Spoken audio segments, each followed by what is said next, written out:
राकेश जी अपना जस्टिफिकेशन दे चुकी हूँ, now I don't need to give मोर।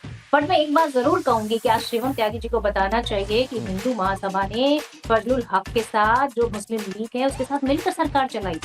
आखिर वो बताएं अपना इतिहास की क्या है, आखिर वो ये बताएं कि कितने रुपए पेंशन लेते थे, आखिर वो बताएं किसकी किसकी मुखबिरी करते थे, और आज तक अंग्रेजों के खिलाफ एक शब्द नहीं बोल सकते। 30 सेकंड और बोलिए शिवम त्यागी, फिर मैं प्रियंका भारती के पास जाऊंगा। जो देश की गुलामी, अगर ये लोग 30 सेकंड मैडम, समय हो गया, प्लीज 30 सेकंड। शिवम त्यागी चुप कर पे कुत्ते।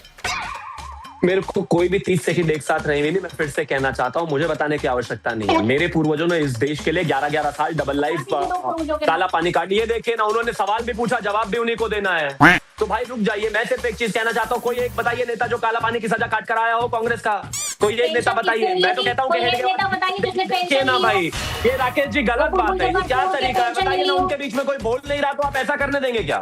ये अच्छा नहीं है। मैं उनके बीच में नहीं बोला। अब मैं बारी बारी से सबके पास जाऊंगा, जिससे मैं सवाल करूं। प्रियंका गुप्ता जी, 10 मिनट के रिक्वेस्ट के बाद नहीं अच्छा लगता है कि मैं जिससे सवाल पूछूं सिर्फ उसी की, नहीं अच्छा लगता है, प्लीज नहीं अच्छा लगता है। ये आखिरी बार मैं आपसे रिक्वेस्ट कर रहा हूँ, प्लीज शिवम त्यागी।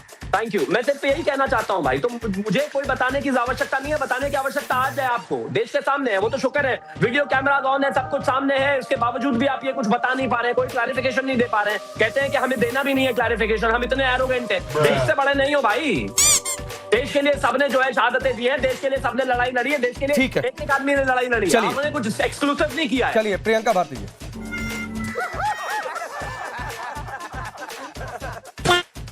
एक तो क्या ये वंदे मातरम का अपमान हुआ या नहीं हुआ आप लोगों को जो दिखा, क्योंकि मैं 2 दिन से सुन रहा हूं, बड़ी अच्छी लाइन आरजेडी ले रही है। मेलोनी वाली बात पर भी मनोज झा ने बहुत अच्छी बात कही कि ये गैर शालीनता नहीं होना चाहिए था, और आज भी बता दीजिए क्या ये होना चाहिए था।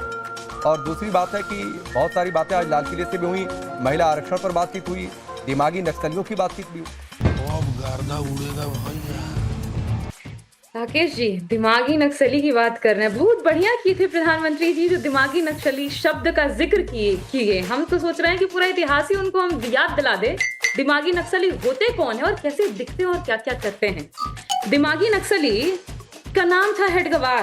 28 दिसंबर 1949 को मुखपत्र में एक आर्टिकल लिखे और उस आर्टिकल में राष्ट्रगान को आइटम ऑफ एंटरटेनमेंट बोले थे। ऐसे दिखते हैं, होते हैं दिमागी नक्सली जो राष्ट्र के ध्वज का सम्मान भी नहीं कर सकते।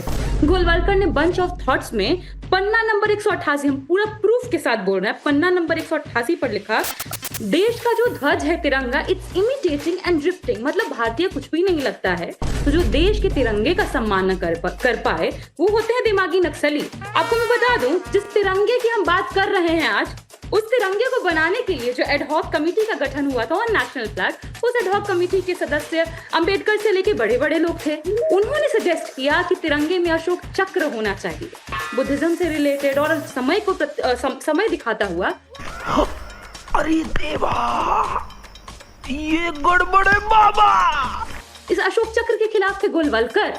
तो जो तिरंगे के खिलाफ होते हैं वो होते हैं दिमागी नक्सली। और ऐसे संगठन जो तिरंगे से शुरुआती तौर से नफरत रखता हो, 52 साल तक तिरंगा नहीं फहराता हो, वो होते हैं दिमागी नक्सली। मजा आया। और दिमागी नक्सलियों पर अगर लगाम लगाना है राकेश जी, तो एक कदम आगे बढ़ जाए प्रधानमंत्री जी, और जो नॉन रजिस्टर्ड ऑर्गेनाइजेशन है ना दिमागी नक्सलियों की, इस पे बैन लगा। वाह दीदी, वाह दीदी। मैं इस पर रिप्लाई लेता हूँ, वंदे मातरम पर स्टैंड क्लियर करिए, वंदे मातरम पर स्टैंड क्लियर करिए। अभी बदत है भाई, अभी बदत है। वंदे मातरम पर स्टैंड क्लियर करते हैं। वंदे मातरम को हम देश प्रेम का प्रूफ मानते हैं ना। मेरे बगल में है भाजपा प्रवक्ता शिवम त्यागी।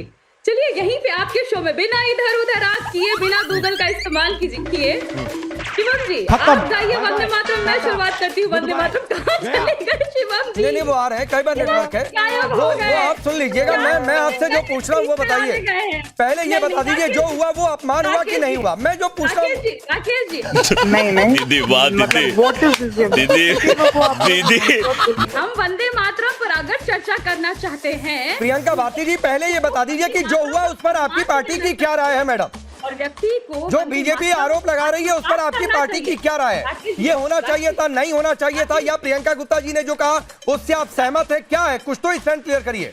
राकेश जी मैं स्टैंड क्लियर कर रही हूँ, वही तो मैं आपको बता रही हूँ कि स्टैंड तब क्लियर होगा जब एक बार भाजपा का कोई भी नेता जो ऊपर से पूरा प्रवक्ता भी हाँ। वंदे मातरम का कम से कम शुरू का ही 4-5 लाइन सुना दो।